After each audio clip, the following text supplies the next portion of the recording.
before one is made a Chief Justice of the Federation, the appointment has to be sanctioned by the National Judicial Council.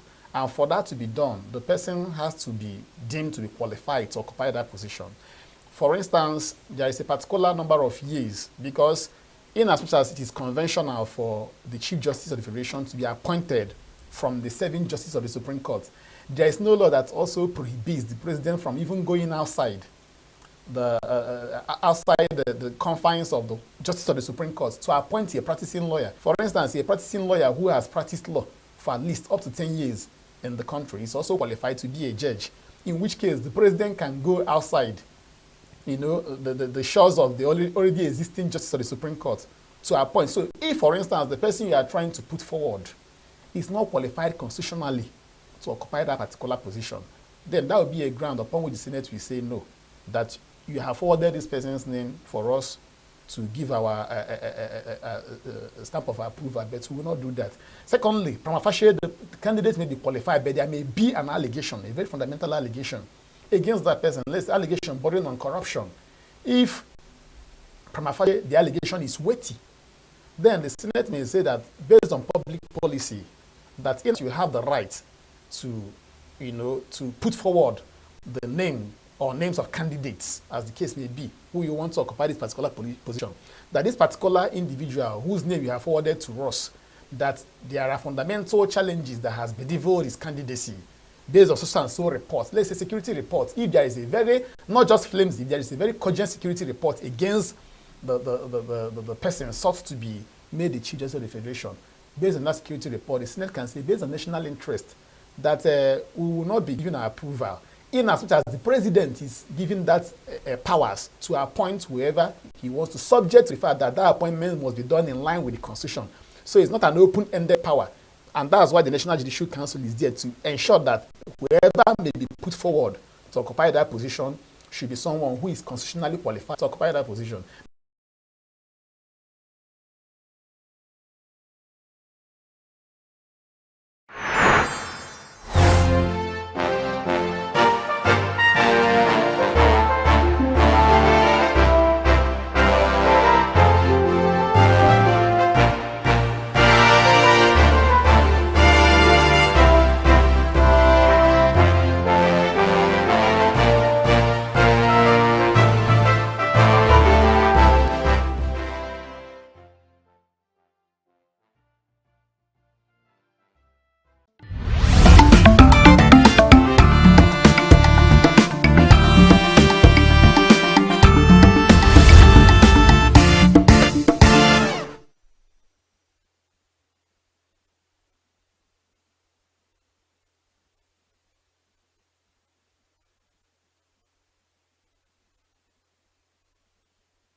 Bring in your reports.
It's a pleasure to have you join me on another episode of From Correspondent on Signature TV.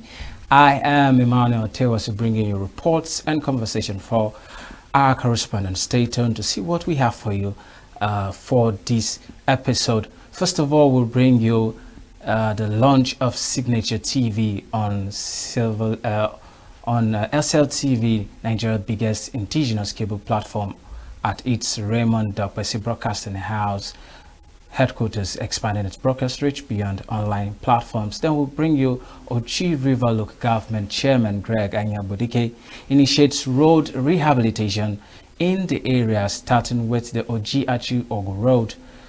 Growing population necessitates sustainable and reliable electricity solution in ENUGU to meet increasing demands.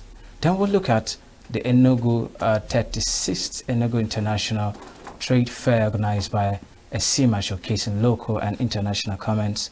River State citizens and leaders urge President Tinubu to reinstate the elected governor amidst the ongoing state of emergency in the state. Then we'll look at World Autism Awareness Day 2025, where medical expert urges the government and individuals to prioritize the integration of children with special needs in the society.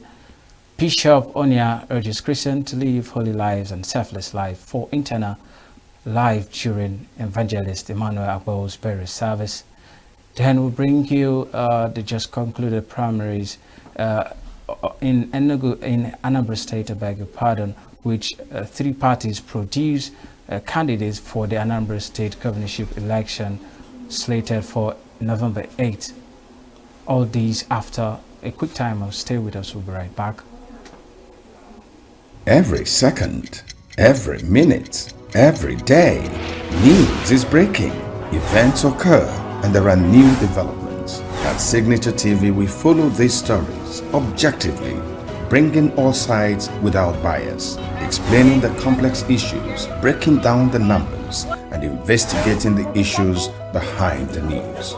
Anywhere and everywhere, near or far, wherever the news is, we will be there. Signature TV.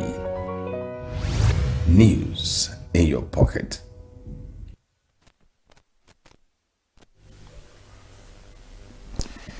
It was an exciting moment at the Raymond Dokpesi Broadcasting House, headquarters of Signature TV in Enugu, as the station made its debut on the Silver Lake Television SLTV cable platform. Signature TV, which commenced public broadcast a couple of months ago, has been transmitting on various digital online platforms, including YouTube, and the Signature TV has made some positive impact on social media landscape. Our correspondent captured the mood of management and staff of the media outfit. It was a dream come true for the staff of Signature TV, which after about a year of being just news in your pocket, can also be watched on cable television. It was therefore joy unlimited as members of staff gathered in the office of the President and Chief Operating Officer of the organization to see their darling station go live. Let us toast to greater success and heights for Signature Television Global. To God be the glory. Amen. Hip, hip, hip. Hip, hip, hip. Hooray. Hip, hip, hip. Hooray. Our group, in the last few months, we have gotten to this level. And like our president said, we are praying for higher heights for ourselves. And we think it's not too much for us to celebrate, because when we celebrate little beginnings, we will celebrate greater future and greater beginnings. President and CEO Vin Martin Obiara thanked God for the milestone of having to broadcast on cable TV, describing it as a dream come true, while thanking the staff who made it possible by dint of hard work. Start by thanking all my colleagues at Signature TV. Everyone, from the young woman at the front office, to the young man at the gate, to the great reporters, the great producers, our ENG editors, our producers, our news editors, our directors, our big guys here, I say thank you to everybody. Ilo also spoke of the dream of the station in the next few years. I think together we have achieved this. It's just the first step in our climb to our destination. And I know that at Signature TV, our destination is clear. That in the next 2 to 3 years, we'll be among the first 7 stations in Nigeria. In another 2 to 3 years, we'll be one of the best 7 stations, TV stations in Nigeria. Some staff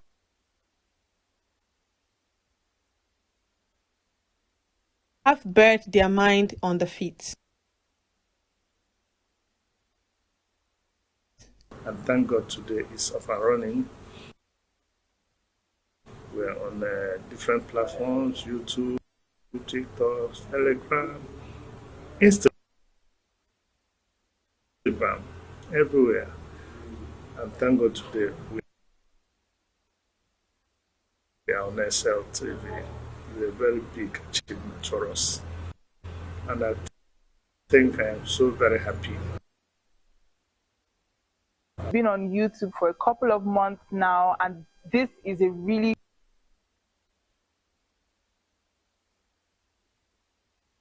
huge and great achievement for all of us as a group.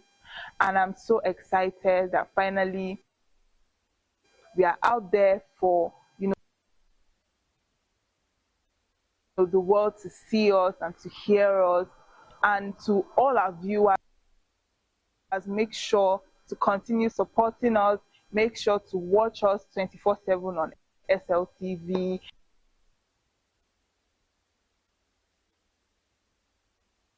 It's a great milestone for all of us from Signature TV, and I believe that with what just happened today, we will also put in our best to make sure that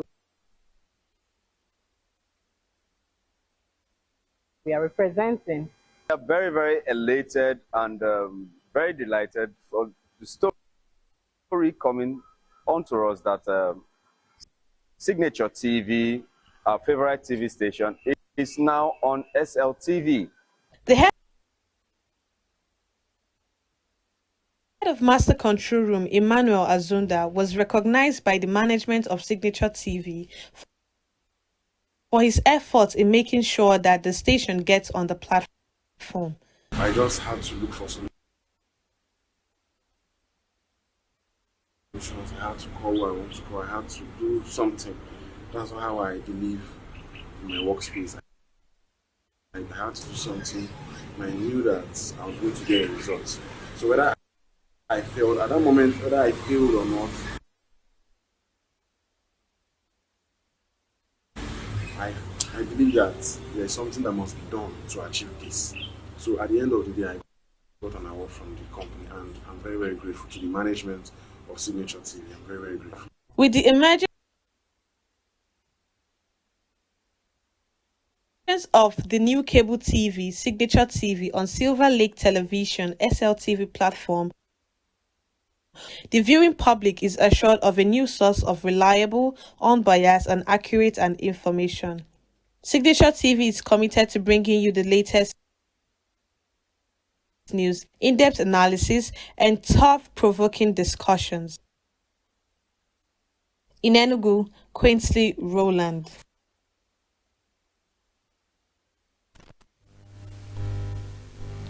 Quite a remarkable achievement for us here at Signature TV.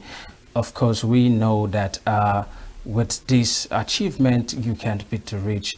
We keep you informed, educated, and of course, entertained. So it's a win-win for us here at Signature TV, and you, our viewer.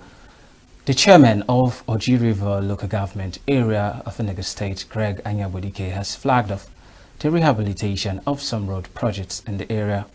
Our correspondent Ugone Owalo witnessed the official ceremony, which commenced with the reconstruction of the Oji River portion of the Oji Achiogo Road. Let's take a look at that. Roads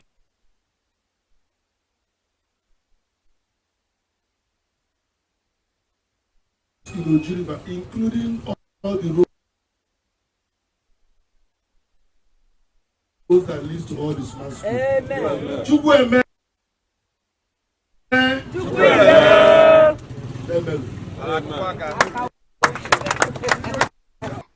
The official commencement of road projects in the area is no doubt very ambitious in view of the capital-intensive nature and the numerous financial resources that goes into it.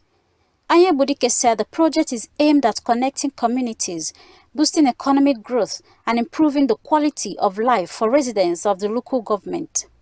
He said the council decided to embark on the Oji Achi Road, which is a federal road, because of its importance to the people and in line with the emphasis placed by Governor Peter Mba on road infrastructure as a way of bringing development closer to the people. Whether it's federal, whether it's state, whether it's local, it is the people of Oji River that use that road. Whatever we do is all about Oji River. So if the federal doesn't come to do, our people must have not just access, but a very free and safe access to wherever they want to go. It's a very important road for us. Whenever the federal comes, that's fine. But again, it's our people that are using the road. And what we have is all about Oji River people. So what we are doing today is all about Oji River. The traditional ruler of Oji River Urban, Igwe Oliver Okefi, commended Anye Budike for what he referred to as his visionary leadership and commitment to the development of communities in the area. The development in Oji River is something. It's coming up gradually and very serious. So we thank the government and the Nigerian government entirely. So the development in Oji River is coming up. This is what we have been expecting from the past, chairman. That this guy, as he is, a very good person and a nice man, we love what he's doing. It's okay, very well. The member representing Oji River in ENUGU State House of Assembly, Ositeze, also commended the chairman for embarking on the road project. I think that the road will be commissioned very soon. As the flag off today, in a few weeks to come, it will be commissioned. It will benefit the school because they will have access road to their school.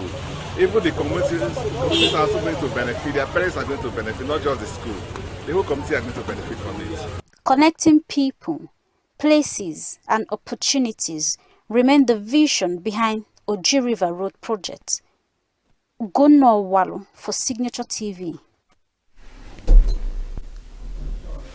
Electricity is indispensable for modern life, economic growth, and human development. As population grows, the demand for electricity continues to increase, emphasizing the need for sustainable, reliable, and accessible energy solutions. Let's take a look at the story on power generation in ENUGU and how it affects its citizens. Electricity is one of the basic necessities of a modern society, and its demand continues to grow with the rising population. It is essential for powering homes and businesses, enabling communication and technology, supporting healthcare and emergency services, and driving transportation and infrastructure. Power supply not only fosters economic development and job creation, but ensures food security and agriculture and supports education and research. However, paying for electricity is becoming increasingly difficult, especially for low and middle income households and businesses. It is even worse for customers categorized in Band A, even though they appear to enjoy more power supply than those of other bands. Supply. Support. I don't like neighbor people. I don't know how to describe them. Like it's not what I was expecting. This ENUGU supposed to be like American, like supposed very low. Sometimes low voltage, if I may put it like that. Low voltage. It can be low current. I'm on case low current maybe go did well. That's one. Then secondly, my brother runs a laundry business just close to my house, but most time we get to find out that the quantity of fuel that we buy is almost equal to the exorbitant prices that we are paying as regards to light. and all that. And then that's just the issue I can lay my hands on for now. How about bill?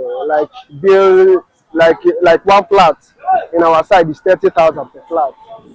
So all these sales are what we need power holding supply to add for us to put mouth or to say something about it in Enugu State. Some consumers also spoke of the burden of having to replace or repair damaged electricity facilities just to ensure power supply. I don't contribute money for that armored cable so they pole. Normally now they will be you now, each street, each house. You get one way they say 2,000, 3,000, 5,000. It varies.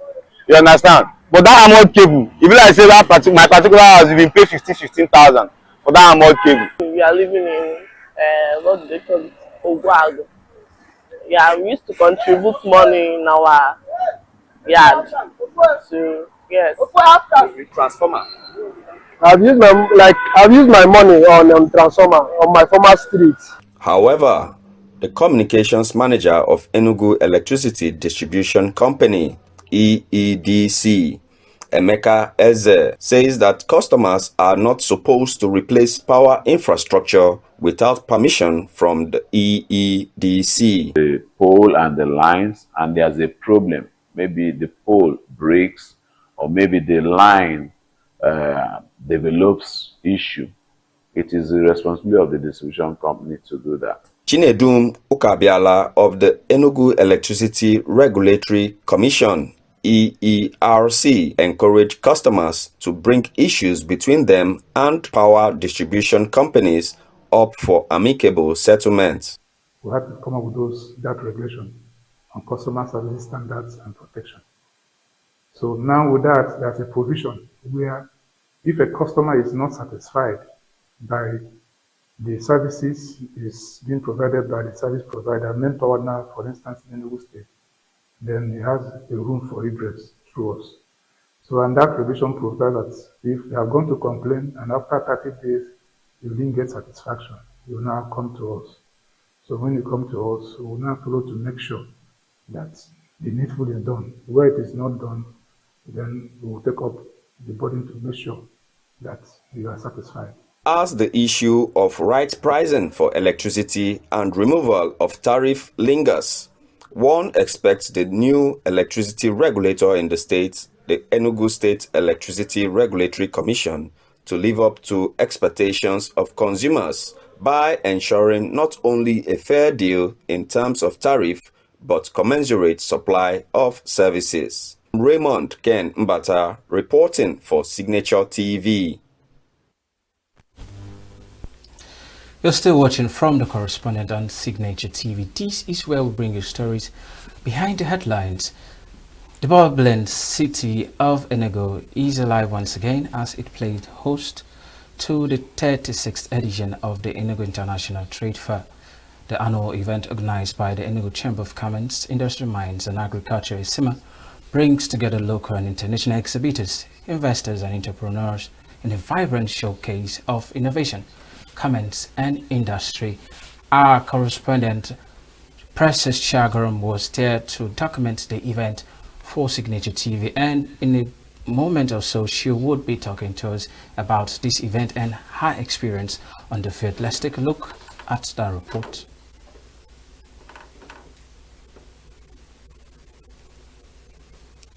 At the Dr. Alex Ekwueme Square, Oka, incumbent governor of Anambra State, Chukwuma Soludo, was returned as the governorship candidate of the ruling All Progressive Grand Alliance, APGA, for the November 8 gubernatorial.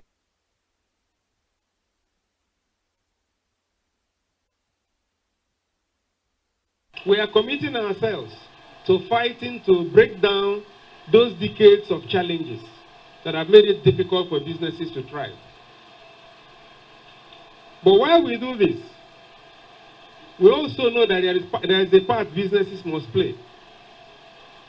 That part is to constantly strive to attract businesses, investments that are sustainable to our soil. And for every single business you attract to Enugu State, we commit as a government to do all that we can to ensure that those businesses are protected.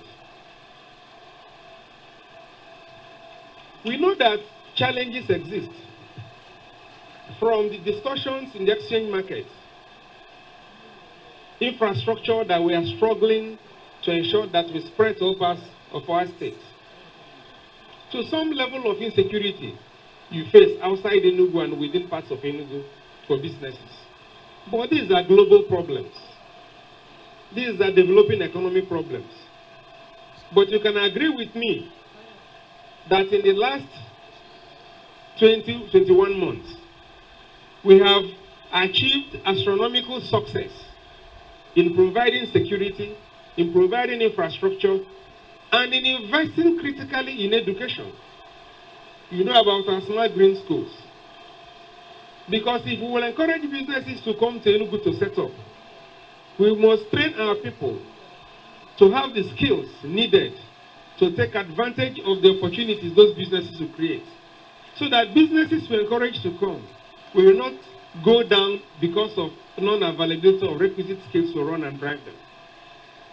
So we are trying to do those things that enables us to secure our state today, but consolidating that in the medium to long term, investors will have no choice but to set up businesses in it. You're still on to From the Correspondent on Signature TV. We'll go on a quick break, and when we return, the discussion segment is up next. Every second, every minute, every day, news is breaking, events occur, and there are new developments. At Signature TV, we follow these stories objectively, bringing all sides without bias, explaining the complex issues, breaking down the numbers, and investigating the issues behind the news. Anywhere and everywhere, near or far, wherever the news is, we will be there. Signature TV. News in your pocket.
If you're just joining us, you are watching From the Correspondent on Signature TV, and we were looking at the ongoing 36th edition of the ENUGU International Trade Fair going on currently at the permanent site of the trade fair. This event was covered by our reporter Precious Chiagorom, who is with me in the studio to discuss this particular event. And before we do that, we'll take a look at that report, then we'll get straight into the discussion segment. We are live at ENUGU International Trade Fair Complex. Of course, as you can see, many industries and companies are setting up their stands to market and display their goods and services, while others are just putting up their stands. The 36th ENUGU International Trade Fair has officially kicked off with a vibrant display of products, services, and innovations from both local and international exhibitors. The event draws business leaders, government officials, and investors, all gathered to explore new trade opportunities and foster economic collaboration. This year's fair aims to boost local industries and strengthen Nigeria's position in the global market. While some exhibitors already have their goods and services on display, some stands are still under construction, with artisans, especially carpenters, enjoying business boom.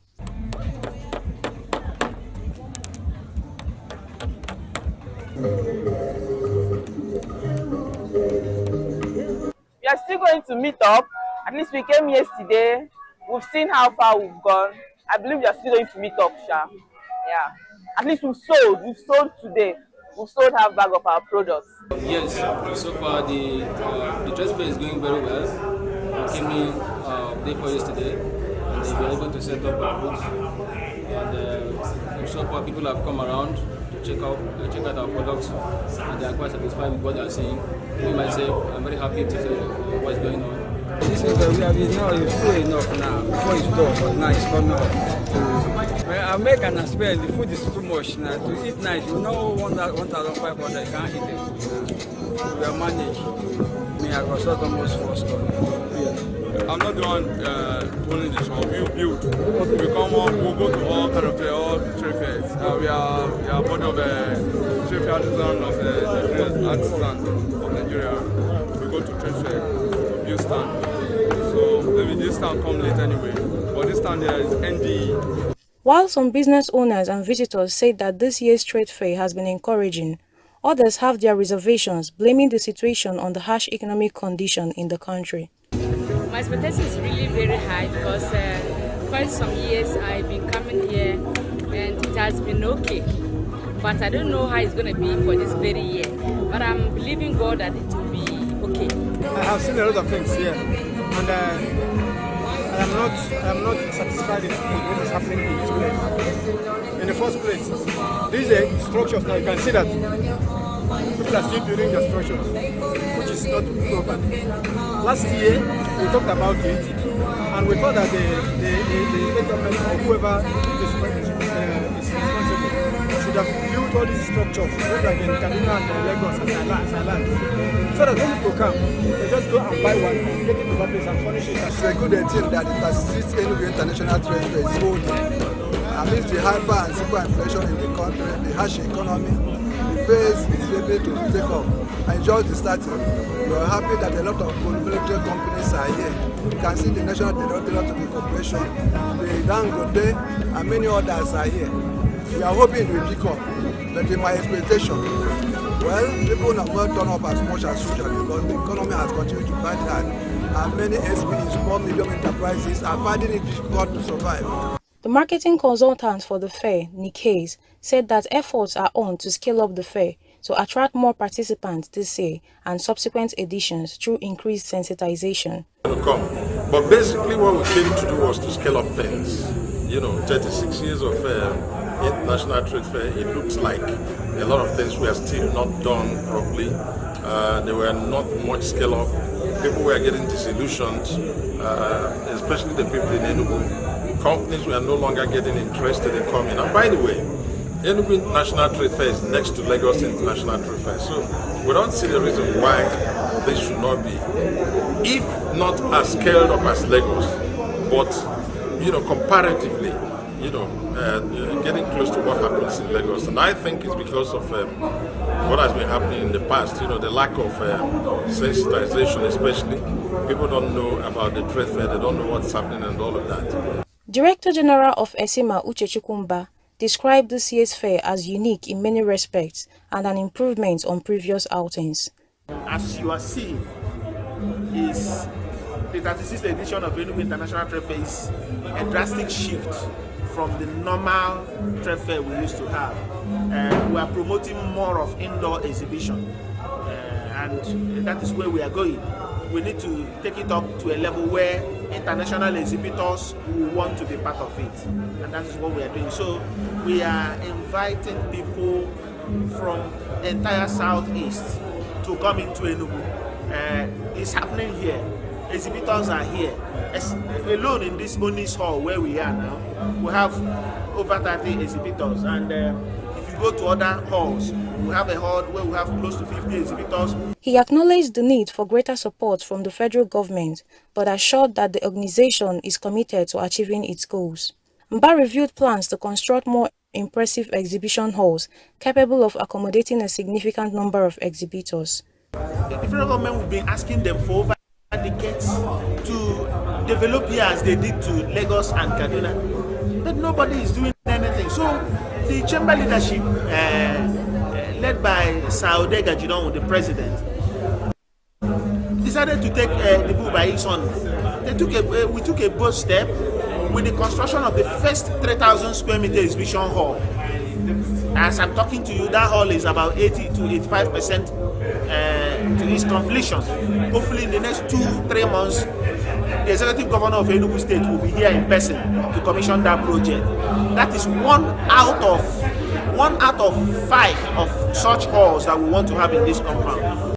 The DG expressed gratitude to the Enugu State Governor Peter Mba for his support in making the opening of the fair a great success and the asphalting of the internal roads within the trade fair complex.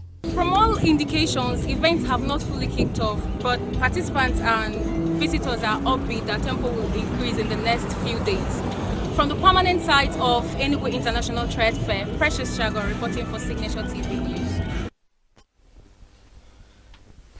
Wonderful highlights from the 36th International Trade Fair happening live here in Enugu State, and that report was done by our correspondent Precious Chagoro, who is with me in the studio today to give us a lowdown on what happened at the field while covering this report. Precious, you're welcome. This is your first time on the show, and I would like to say congratulations and welcome once again. Thank you very much. All right, so Precious, to begin the talk straight,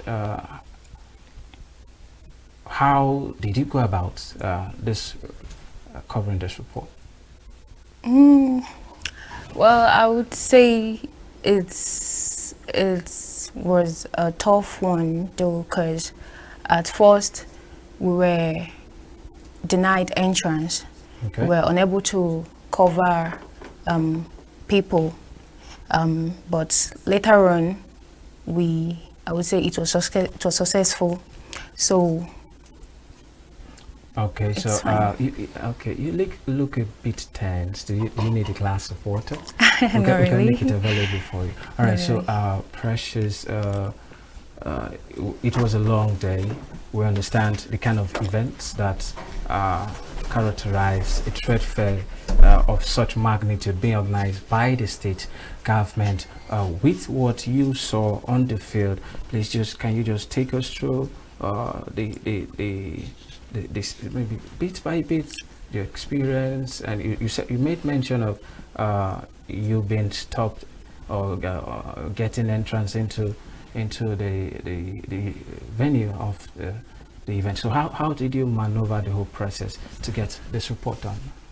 Well, after much deliberations and speaking with